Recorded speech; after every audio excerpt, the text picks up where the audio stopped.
நம்ம வாழைப்பழத்தில் தாங்க குழிப்பணியாரம் செய்ய போகிறோம். அதுக்கு 2 நாட்டு வாழைப்பழம் எடுத்து வச்சுருக்கேன். இதை தோலை நீக்கிட்டு இதை நல்லா பிணைஞ்சு எடுத்துக்கலாம்.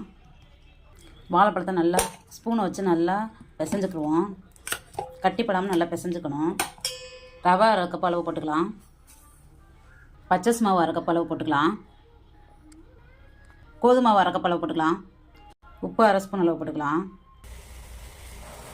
வெள்ளைப்பாவை ஊற்றிக்கலாம். வடிகட்டி ஊற்றிக்கிடுவோம். ஏலக்காயை போட்டுக்கலாம். குழிப்பணியாரக்கல் எல்லாமே ஆயில் ஊற்றிக்கலாம். மாவை எல்லா குழியிலையும் ஊற்றிக்கலாம்.